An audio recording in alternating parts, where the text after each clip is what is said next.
Nós vamos lê-la. Eu te convido para abrir a sua Bíblia em Gênesis, no capítulo 50, e nós vamos ler do verso 15 até ao verso de número 21. Gênesis 50, de 15 a 21. Nós temos aqui um texto precioso que fala da soberania de Deus, que narra a soberania de Deus. Nós estamos aqui encerrando a história de José. Nós vamos caminhar pela história de José hoje. Nós vamos caminhar pela história de José e pensar no fato de que Deus nos chama para vivermos acima de toda a expectativa desse mundo. Deus nos chama para viver num novo nível, num novo patamar, porque na verdade nós não estamos sendo preparados para viver aqui, estamos sendo preparados para viver e viveremos na eternidade. Então vamos ler Gênesis 50, partindo do 15, todos juntos. Vendo os irmãos de José que seu pai já era morto, disseram: é o caso de José nos perseguir e nos retribuir certamente com o mal todo que lhe fizemos. Portanto, mandaram dizer a José: teu pai ordenou antes da sua morte, dizendo: assim direis a José: perdoa, pois, a transgressão de teus irmãos e o seu pecado, porque te fizeram mal. Agora, pois, te rogamos que perdoes a transgressão dos servos do Deus de teu pai. José chorou enquanto lhe falava. Depois vieram também seus irmãos, prostraram-se diante dele e disseram: eis-nos aqui por teus servos. Respondeu-lhe José: não temais, acaso estou eu em lugar de Deus? Vós, na verdade, intentastes o mal contra mim, porém Deus o tornou em bem, para fazer, como vedes agora, que se conserve muita gente em vida. Não temais, pois eu vos sustentarei, a vós outros e a vossos filhos. Assim os consolou e lhes falou ao coração. ênfase no verso 20. Vós, na verdade, intentastes o mal contra mim, porém Deus o tornou em bem, para fazer, como vedes agora, que se conserve muita gente em vida. Então o meu tema para nós nós somos chamados para viver num novo patamar. Na aliança do Senhor somos chamados para viver num novo patamar, e nós temos tratado da aliança do Senhor durante este ano. É o nosso propósito. Nosso tema é esse: aliançados com Cristo. E nós não estamos nessa aliança para vivermos na mediocridade, mas num novo patamar. E a palavra medíocre quer dizer viver na média, viver dentro da expectativa que todo mundo criou, que todo mundo espera. Medíocre é aquele que vive como todos vivem, mas nós fomos chamados para viver num novo patamar, acima da mediocridade. E se tem alguém que nos ensina a viver acima da mediocridade de um modo absolutamente maravilhoso, esse alguém é José. Nós conhecemos a história de José, é uma das histórias mais belas que já nos foi contada. É uma das histórias mais belas das Escrituras, e em qualquer versão nós temos um desenho animado da vida de José e dá vontade de chorar, mesmo vendo no formato de desenho, quando você vê o desenrolar da trama, de tão bonito que é. E o Senhor nos chamou para vivermos num novo patamar, diferente do patamar de todos aqueles que nos cercam. E é possível. E isto é possível.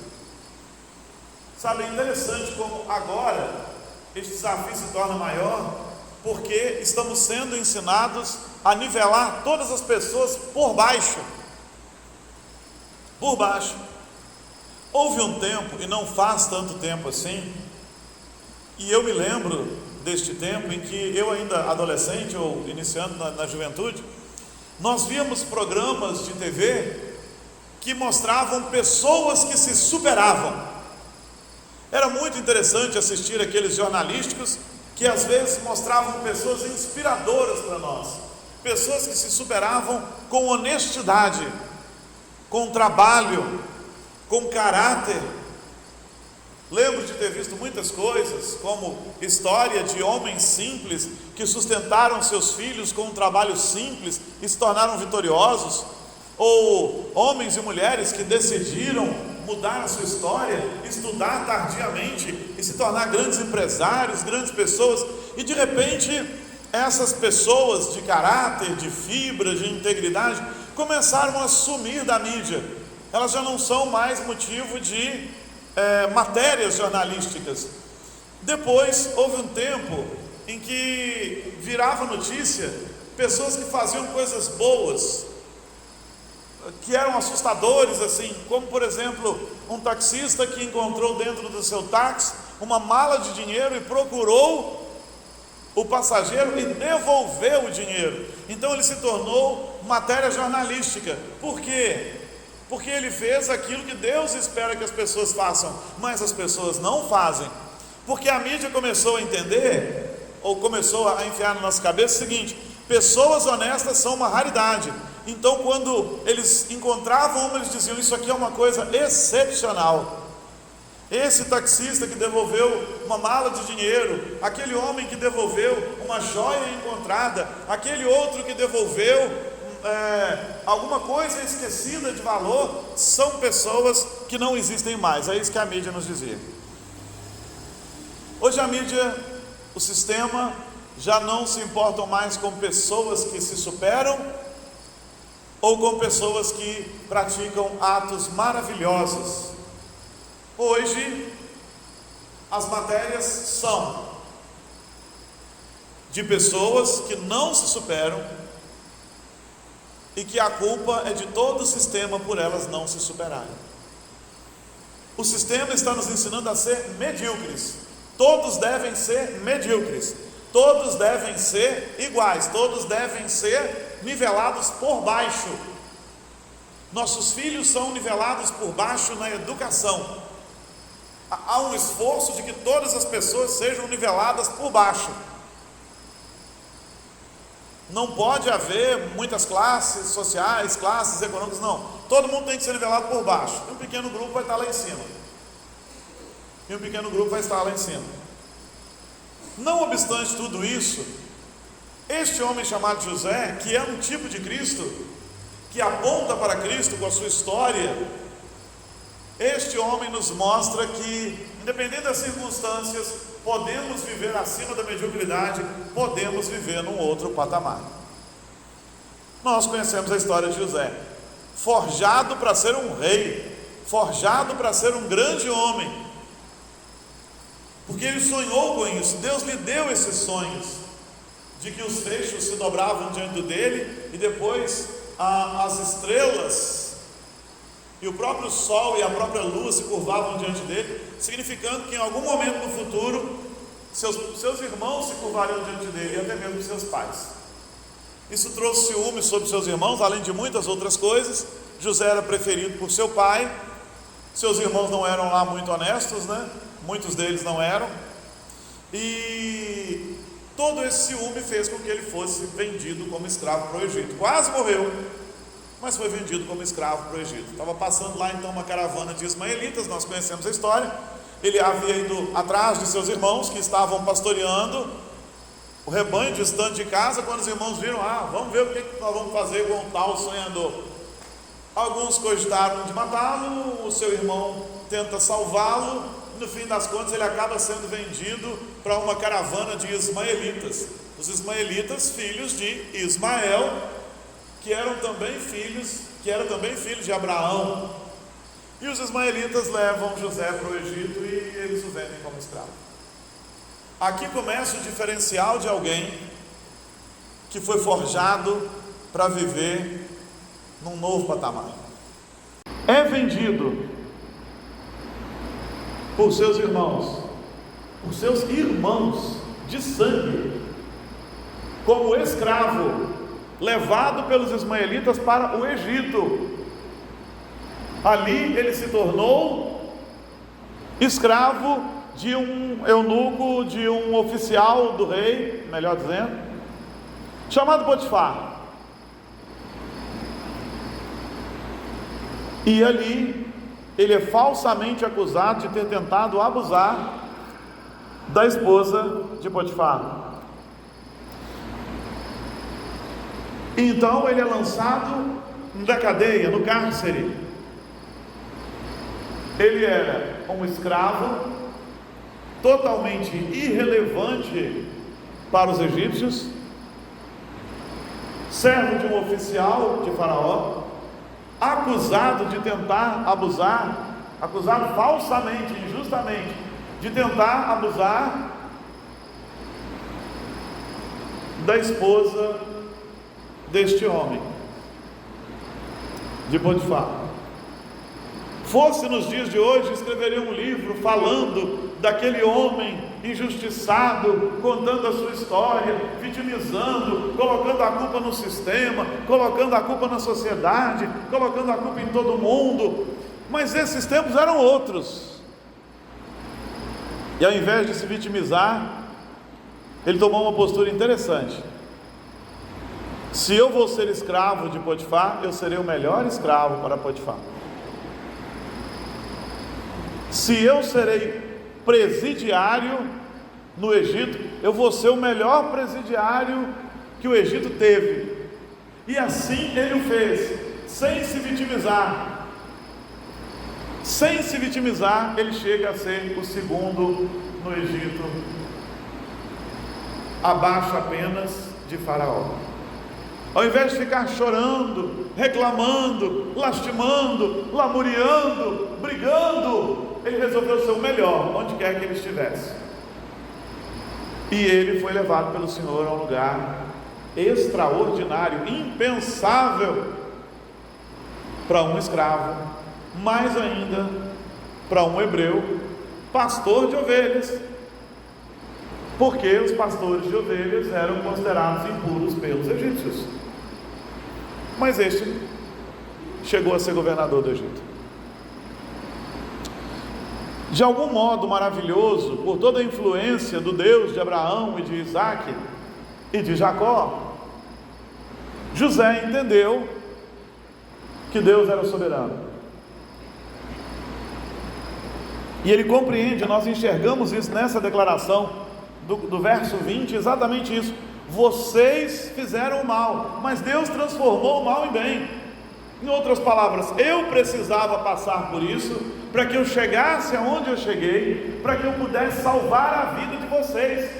José é um tipo de Cristo, o homem que foi sacrificado, destituído de tudo aquilo que era direito seu, dentro da sua casa, da sua família, levado a uma terra estranha, uma condição estranha, para que depois fosse exaltado e salvado a vida de seu povo. Ele é tipo de Cristo, porque com Cristo foi exatamente assim, destituído da sua glória, trazido a uma terra, a uma condição estranha à sua, humilhado, como José o foi, ou muito mais do que José. José foi humilhado e ele também. José foi injustiçado e Cristo também, para que tivéssemos vida. E nenhum deles se vitimizou. Cristo não se vitimizou, porque na verdade ele tinha que passar por aquilo ali, e ele sabia que tinha. Cristo se deixou ir à cruz, ele precisava ir à cruz, era propósito do Pai que ele fosse à cruz, e ele foi à cruz para nos salvar. José precisava ir para o Egito, ele precisava ser tornado escravo, ele precisava ser falsamente acusado para ser levado para a prisão, porque ele precisava encontrar com o copeiro-chefe, com o padeiro-chefe, porque ele precisava interpretar os sonhos desses homens, para que no devido tempo o copeiro-chefe o levasse à presença de Faraó, para que ele se tornasse governador do Egito, para salvar o seu povo. Nada deixa de ter o propósito do Senhor. É assim com a gente também. Nada deixa de ter o propósito do Senhor. Precisamos muitas vezes passar por circunstâncias para que cheguemos aonde precisamos chegar, mas não adianta nos vitimizarmos, nós precisamos fazer alguma coisa. Precisamos fazer alguma coisa. Tem uma coisa que eu gosto de lembrar,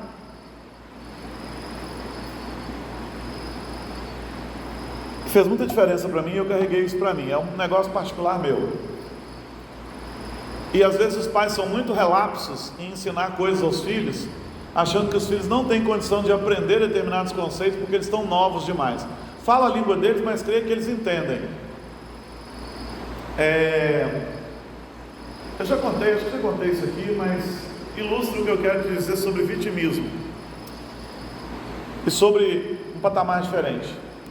Mãe morreu quando eu tinha 7 anos, um pouco antes de eu completar 8, uns meses antes de eu completar 8. Morreu num acidente de carro, o carro que ela estava colidiu com uma carreta, porque eu não sei o que aconteceu com o motorista, também a gente nem pensa mais nisso, porque não adianta, e ela morreu. Mas o que ela plantou até os meus 7 anos de idade, tem muita coisa que ela plantou e que ficou. O gosto pela música, embora ela gostasse de outras músicas, mas nos ensinou o gosto pela música. Ela costumava às vezes colocar um toca-fitas no cantinho da cama ali para eu ouvir, e eu me lembro disso. Ela deixou o gosto pela leitura, porque ela lia muito, nos ensinou a ler, nos dava livros para lermos. Mas uma vez eu estava bem triste com a minha condição. Eu me lembro de já ter mostrado aqui como é que eram os meus primeiros cadernos de escola. Eram cadernos de desenho grandes, que ela pautava com régua, e eu escrevia com um pincel mais grosso, para depois conseguir ler, porque naquela época eu não tinha o óculos de leitura, só tinha um óculos que eu usava constantemente, como esse que eu estou usando agora, mas o de leitura veio depois, tem um ali, e é por isso que eu uso o tablet, para não ter que ficar trocando e ter uma letra grandona. Mas um dia eu estava muito triste com essa condição, ia ter que operar de novo e tal. Aí ela sentou e disse assim: meu filho, você tem que ser forte, você tem que se superar, e você não pode ficar reclamando da vida, das coisas, da situação. Sabe por quê? Porque quando as pessoas reclamam muito, ficam reclamando da sua situação, ficam reclamando do que eles vivem, no começo as pessoas até têm pena deles, têm dó e ajudam, mas depois isso cansa, né? As pessoas cansam de ficar, coitadinho e tal, e as pessoas vão ficando enjoadas disso. Ela falou: mas você precisa lutar, batalhar, porque todo mundo gosta de uma pessoa que batalha para vencer. Todo mundo gosta de ajudar uma pessoa que está disposta a se superar. Ela usou a linguagem que eu entendia na época, mas resumindo, basicamente é o seguinte: meu filho, não seja um vitimista, porque chega num ponto que ninguém suporta mais ajudar um vitimista. Mas seja alguém que se supera, porque todo mundo está pronto e disposto a ajudar alguém que quer se superar. E é verdade mesmo. Quem aguenta, por exemplo, ficar dando cesta básica para uma pessoa que não quer trabalhar durante 1 ano, 2 anos, 3 anos, 4 anos? Enche a paciência, não enche? Mas não vai arrumar emprego nunca, mas não vai dar um jeito nunca, mas não vai... Você entendeu? Mas é porque eu sou pobre, é porque eu sou assim, é porque eu sou assado. Nós precisamos nos superar. Isso vale para a questão social, da sociedade, e isso vale para as nossas questões espirituais também. Eu não oro porque não sei o que, mas nunca orei. Eu tenho dificuldade de vir à igreja, mas nunca me esforço por vir. Eu tenho dificuldade de exercer liderança, mas nunca me disponho. Isso vale para qualquer área da vida, isso vale para a sua empresa, isso vale para qualquer lugar, isso vale para qualquer coisa. Quem são aqueles que crescem dentro da empresa, por exemplo? São aqueles que chegam e dizem o seguinte: nós temos um problema, mas eu pensei numa solução. Não quer dizer que a solução dele vai dar certo, mas ao invés de só trazer problemas, ele tenta pelo menos trazer uma solução. O que é isso? É estar acima da mediocridade, é estar num novo patamar. Isso precisa ser assim em todas as áreas da vida da gente, onde nós formos colocados. José não se vitimizava, José estava disposto a se superar, e nós precisamos aprender isso também. José era ético, correto. E é a segunda coisa que nós precisamos entender como cristãos. Como cristãos precisamos ser éticos, corretos, honestos, pautados na palavra do Senhor. José, ele demonstra sua ética quando a esposa de Potifar tenta agarrá-lo. Ele diz: não, o meu Senhor confia em mim para tudo. Como que eu faria isso? Como que eu seria desonesto com o meu Senhor? E apesar de toda a injustiça praticada, ele não pecou contra Deus. Fosse um homem de pensamento contemporâneo, ia dizer: ué, aproveitar, né? Já que esse homem diz que manda em mim, então deixa eu aproveitar tudo dentro da casa dele. Mas não, José era ético. Na cadeia, o relato bíblico chega a dizer que o carcereiro já não cuidava de mais nada, José cuidava de tudo. Ele podia ter encabeçado ali uma rebelião, fugir da cadeia, soltar todo mundo, feito uma bagunça tremenda, mas ele não fez nada disso. Ele foi extremamente ético, justo, correto, decente. Ele podia ter quebrado o Egito quando foi posto lá, ou podia não ter dado a interpretação correta do sonho. Mas se ele fosse alguém desta índole, Deus não o usaria para salvar tantas vidas e não o deixaria ali.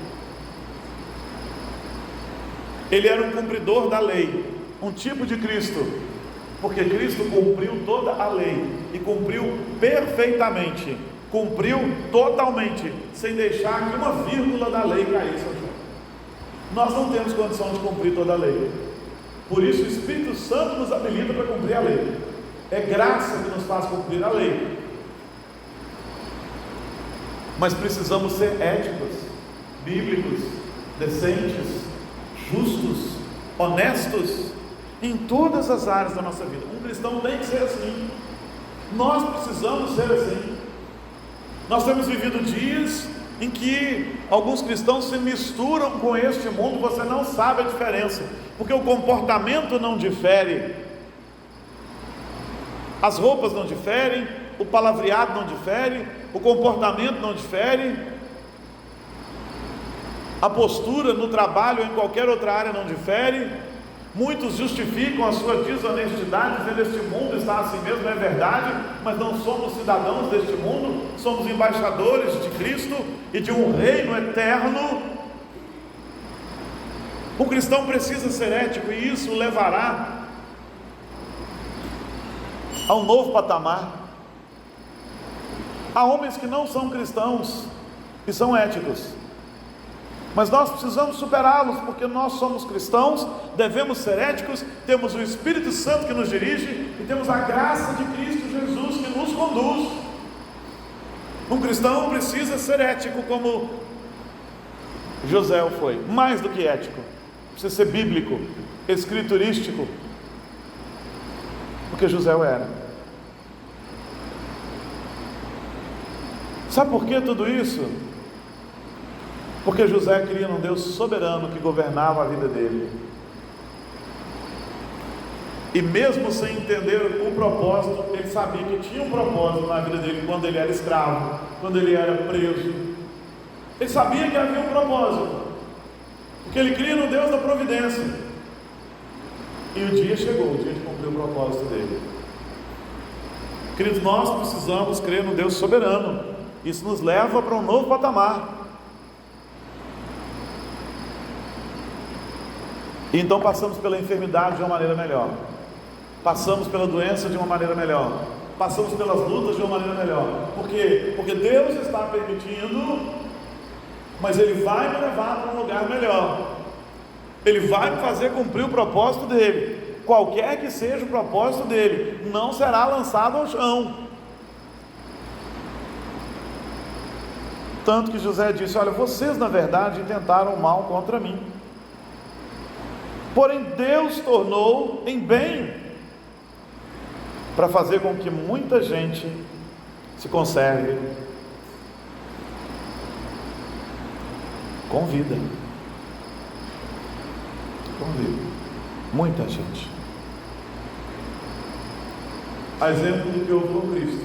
Nada que aconteceu na vida de José foi sem propósito. Seus irmãos o venderam, mas Cristo permitiu, o Senhor o permitiu. E tudo o Senhor permitiu e conduziu para levá-lo onde Ele queria. Cristo se fez homem, e sempre houve um propósito nisso. Cristo viveu tudo que nós vivemos sem jamais ter pecado, foi homem perfeito, e houve um propósito nisso. Cristo foi humilhado, chicoteado, levado à cruz, e havia um propósito nisso. Olha, os judeus o crucificaram? Sim. Os romanos o crucificaram? Sim. Você o crucificou? Sim. Eu o crucifiquei? Sim. Nós o crucificamos com nossos pecados? Sim. E ele iria à cruz, ele se deixou levar à cruz. Ele precisava ir à cruz, ou nós estaríamos perdidos no inferno. José precisava ser levado ao Egito, José precisava ser conduzido à cadeia, José precisava ser conduzido à presença de Faraó para salvar o seu povo. Eu precisava passar por tudo que eu passei, e preciso passar por tudo que estou passando, porque há algum propósito. Eu não entendi todo, mas tem um propósito. Você não vive o que vive à toa, e não passa pelas coisas que passa à toa. E embora cada homem seja responsável por sua atitude, e embora nossas atitudes muitas vezes prejudiquem aos que estão ao nosso redor, e embora pessoas nos prejudiquem, Deus não perdeu o controle, Ele é aquele que transforma o mal em bem, e Ele está nos levando para onde Ele quer nos levar, e você não precisa se desesperar, porque nós cumpriremos o propósito do Senhor. Você precisa crer nisso. Nós precisamos crer nisso. E eu tenho falado sobre isso aqui algumas vezes. A pergunta errada que a gente sempre se faz, a pergunta errada que a gente sempre se faz é: por que, Senhor? Por que, Senhor? Por que? E está errado. A pergunta é: para que, Senhor? A minha pergunta para Deus não pode ser: por que, Senhor? Que eu tenho deficiência visual tão grave que me impede de fazer tantas coisas. Mas para que, Senhor? Para que o Senhor vai usar isso? A grande pergunta não deve ser: por que, Senhor, que eu tive um câncer ou que eu tenho um? Mas para que, Senhor? Como é que o Senhor vai ser glorificado nisso? Por que, Senhor, que eu tive tantas perdas ao longo da vida? Não é essa a pergunta é: para que, Senhor? O Senhor vai usar tudo isso que está sendo construído na minha vida para abençoar quem? Para fazer o quê? Ah, mas eu tenho passado por humilhação ou lutas, e elas sequer se comparam ao do seu amado Senhor Jesus? Se o nosso amado Jesus passou por tantas lutas, por que é que nós não podemos suportar só um pouquinho? Porque nem se compara, né? E nunca vai se comparar. Ah, mas eu tenho passado até por humilhações e passei ao longo da vida, mas nenhuma delas pode se comparar ao tamanho da humilhação que o próprio Deus passou na pessoa de Jesus para salvar você e a mim. Não há nada que nós estejamos vivendo que não tenha propósito, ou que não seja transformado pelo Senhor, se confiamos no Senhor. José confiou no Senhor, e ele viu o Senhor transformar o mal em bem. Precisamos confiar no Senhor, para vermos o Senhor transformar o mal em bem, para sermos levados a um novo patamar, para estarmos acima da mediocridade. E o que nós estamos fazendo? Quanto confiamos no Senhor para vivermos assim, para chegarmos a um novo patamar? Nós precisamos não nos vitimizar, nós precisamos ser éticos, nós precisamos confiar no soberania do Senhor. Nós precisamos entender que nada na nossa vida é sem propósito, e a questão não é por quê, mas para quê. E precisamos nos deixar usar para isso. Há muitos que ouvem coisas assim e Satanás lhe sopra o ouvido: não sei para que eu estou aqui, não sei o que Deus quer de mim. Não sabe, e na maioria das vezes não quer saber, porque não se deixa usar. Eu não sei para que eu estou na igreja, e nunca saberá se você não começar a trabalhar, fazer alguma coisa, se dispor para o que tiver para fazer. Eu não sei o que eu estou fazendo naquele meu trabalho, e nunca saberá se você não se entregar a Ele com integridade, orando ao Senhor: Senhor, que eu seja bênção nesse lugar. Tem gente que não sabe nem para que ele existe, e nunca saberá se ele não se entregar nas mãos do Senhor e dizer: Senhor, está aqui, toda a circunstância da minha vida, faz o que o Senhor quiser. Faz do meu câncer o que o Senhor quiser, faz da minha doença o que o Senhor quiser, faz da minha tristeza o que o Senhor quiser, faz da minha alegria o que o Senhor quiser, faz da minha bênção o que o Senhor quiser, porque nem as bênçãos as pessoas às vezes são capazes de entregar nas mãos do Senhor e falar: obrigado, Senhor, para que o Senhor quer que eu use essa bênção mesmo? Nem isso. Na verdade, na maioria das vezes, quando recebe uma bênção, diz: é meu, é meu.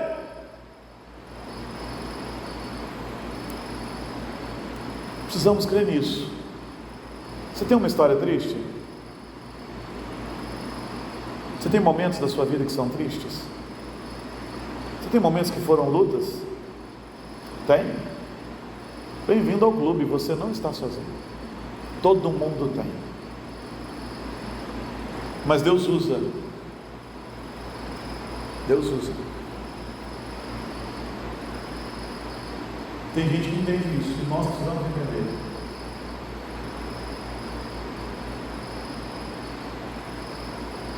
Eu conheci uma moça há muitos anos atrás, que teve uma infância e uma juventude muito difícil. Foi violentada, depois teve relacionamentos muito difíceis, teve uma criança doentinha que morreu. Mas essa moça conheceu a Cristo. E ela passou a ter um ministério com moças que tinham essas lutas, e com mães que também perderam filhos. E eu não tenho mais notícia dela, não sei mais por onde anda, mas todos os anos em que eu tive notícia dessa moça, ela foi uma bênção usada pelo Senhor. Deus usou sua experiência ruim para abençoar inúmeras moças e inúmeras mulheres. É alguém que entendeu que Deus a chamou para viver num novo patamar, e Ele chamou para a mesma coisa, para viver num novo patamar, na área que Ele quiser usar você. Mas o que a gente está fazendo na nossa vida cristã? O que a gente está fazendo dentro da nossa aliança? Pensando que a nossa aliança é só para nosso benefício? Você acha que Deus te chamou para isso? O apóstolo Paulo diz que nós temos um ministério, o ministério da reconciliação. Isso quer dizer que nós somos chamados para apresentar Cristo aos outros, para compartilhar de Cristo onde quer que nós estejamos, para ser instrumentos de Deus para salvar vidas e reconciliá-las com o Cristo. Nós somos chamados para estar num novo patamar, acima da mediocridade, edificarmos vidas, transformarmos vidas. E às vezes o nosso egoísmo nos deixa tão ensimesmados que a gente sofre com coisas que não precisava nem sofrer, porque a gente não entendeu que Deus tem um propósito muito maior na nossa vida. É tempo de a igreja do Senhor ser curada dessas coisas e entender que ela foi chamada para estar num patamar mais elevado.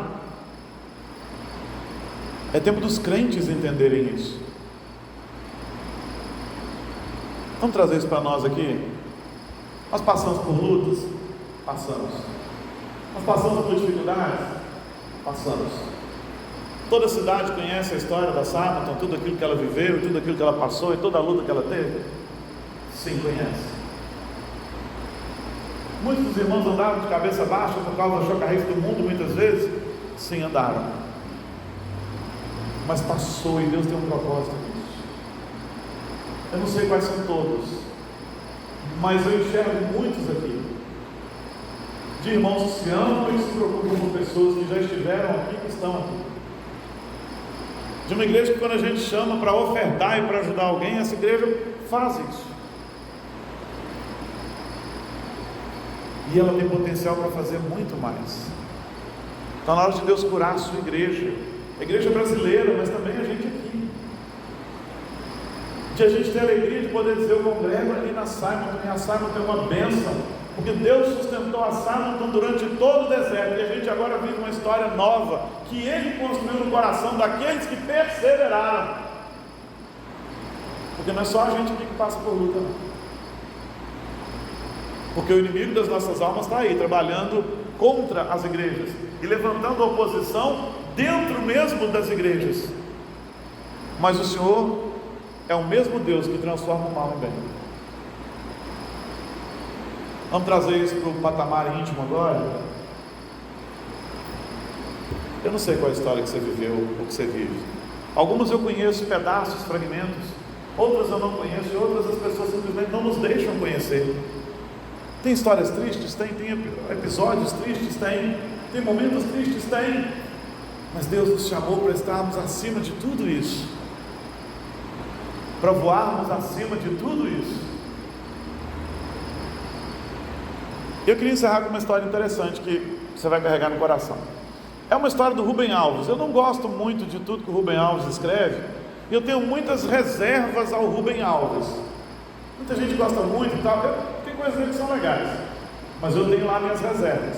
Então não é porque o pastor citou que você pode pegar e devorar tudo. Então, vou te contar uma história interessante dele, que é a história da águia que quase virou galinha. Talvez alguns conheçam. O pessoal da educação costuma ouvir muito essa história. É uma história interessante de uma águia que ainda filhote ela ficou perdida, e ela acabou sendo criada num galinheiro. E ela era uma galinha muito desajeitada, porque ela tentava se adequar, ela enquanto um pintinho, né, enquanto filhote de águia ali, ela foi crescendo junto com os outros pintinhos, mas de repente ela começou a se ver grande demais, e ela não conseguia bicar os bichinhos no chão, e ela tinha garras poderosas, e ela não estava entendendo aquilo, e ela começou a se encurvar, que nem mocinha, né, adolescente, quando começa a formar o corpo, fica com vergonha e começa a se dobrar assim. Ela começou a se encurvar, e aquela águia tentava ficar do tamanho das demais galinhas e dos galos, dos demais franguinhos que estavam ali, mas ela era muito grande, e ela estava tentando se adequar à condição de galinha, tentando se convencer de que ela era uma galinha. E um dia estava passando por ali um alpinista, e os alpinistas são homens que desejam aprender a voar, né? Eles gostam das alturas, o desejo deles era que eles voassem. Como eles não podem voar, eles escalam montanhas. Estava passando ali um desses alpinistas, e ele viu aquela cena e achou muito curioso, e ele disse para aquele animal assim: mas você não é uma galinha, você é uma águia. Lembre-se de que isso é uma parábola, não é o termo. Esqueci, quando os animais falam. Uma fábula. Obrigado. Tem hora que some o nome. E ela então falou para ele: não, eu sou uma galinha. E eles ficaram ali naquele diálogo, e por fim o alpinista desistiu de tentar convencer a águia de que ela era uma águia, e ele rouba ela do galinheiro, enfia na mochila e sobe com ela a montanha assim. E quando ele chega lá em cima, ele arranca aquela águia da sua mochila e diz: agora eu vou te provar que você é uma águia. E pega ela e joga do alto da montanha. E ela começa a ser engonçada, porque galinha não voa alto, porque galinha é isso, porque galinha é aquilo. E ela vai descendo, mas em algum momento ela é tomada pelo espírito de águia, e ela abre as suas asas, ela começa a voar, ela começa a planar, ela começa a achar aquilo tudo maravilhoso. E ela começa a ver terras, lugares, aquele céu enorme, e ela descobre que ela estava vivendo uma vida tão limitada dentro de um galinheiro, com uma visão tão estreita, tão pequena, quando na verdade ela tinha sido projetada para voar às maiores alturas. O Senhor te projetou para ser uma águia, mas eu não vou fazer a aplicação com outro animal, vocês vão falar depois que o pastor está chamando vocês de um animal muito... Mas às vezes você está ali tentando se convencer de que você é uma coisa que você não é.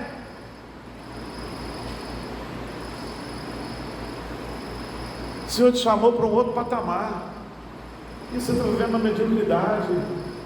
Não é isso que o Senhor tem para nós. É tempo de nós sermos curados dessas coisas que o pecado colocou em nós. E entendemos que Deus tem propósito até nas tristezas das nossas histórias, até nos episódios mais tristes das nossas histórias. Quando Ele perdoa, e quando Ele nos perdoa de nossos pecados, até os nossos pecados Ele usa para nos levar a um novo lugar, a um novo momento. Eu gosto de contar a história do pastor Atos. O pastor Atos é pastor de uma igreja chamada Casa de Oração, ou era, eu não o vejo há uns 20 anos. E quando nós encerramos uma campanha, eu já contei isso aqui também, encerramos uma campanha antidrogas na cidade inteira, que envolveu a igreja presbiteriana, envolveu a assistência social, envolveu a Secretaria de Educação e a Secretaria de Saúde do município de Conceição de Ipanema. Quando nós vamos encerrar aquilo, nós trouxemos o Atos. E o Atos falou uma coisa interessante. Ele falou que ele tinha sido criado na igreja, em algum momento ele se desviou e lamentavelmente ele entrou por caminhos muito tortuosos, inclusive das drogas, mas ele foi recuperado pelo Senhor. Ele disse uma coisa muito interessante. Ele falou: o diabo não sabia, mas tudo que ele me fez passar, na verdade, ele estava me forjando, me preparando para eu servir a Deus quando Deus me chamasse de volta. Quando a gente se arrepende de verdade dos nossos pecados, é exatamente isso que Deus faz. Ele pega tudo aquilo e Ele nos chama de volta para nos levar a um ministério que Ele, o Senhor, preparou para nós. Então Ele converte todo mal em bem. Esse é o Deus a quem servimos. Está na hora de você se abrir para que Ele efetue cura no seu coração. Sua mente entenda tudo isso. O Senhor te chamou para um novo patamar, não para viver na mediocridade. E é esse Deus que está te chamando agora para uma mudança de atitude, para uma mudança de postura, para uma mudança de pensamento. E eu gostaria que você curvasse sua cabeça e que você deixasse o Espírito Santo trabalhar na sua vida. Senhor, para quê? Para que eu passei por tudo aquilo? Porque eu tenho passado por lutas, porque talvez elas estejam aí hoje, e nós também podemos resplandecer Cristo na nossa história. Pessoas que foram profundamente humilhadas, mas que o Senhor levantou para edificar vidas, assim como o seu próprio Filho foi humilhado e quebrado e moído e cravado na cruz, mas Ele nos trouxe salvação. Está na hora de uma mudança de mente. O apóstolo Paulo fala que o Senhor trabalha a nossa mente. Não vos conformeis com esse século, mas transformai-vos pela renovação da vossa mente. A nossa mente é renovada pelo Espírito Santo e pelo poder da palavra. É tempo de mudança de mente. Diga isso ao Senhor: Senhor, eu quero viver um novo patamar, um novo tempo. E põe-se de pé para orarmos juntos sobre isso, colocarmos isso nas mãos do Senhor. Eu quero orar por você. Eu quero orar por nós.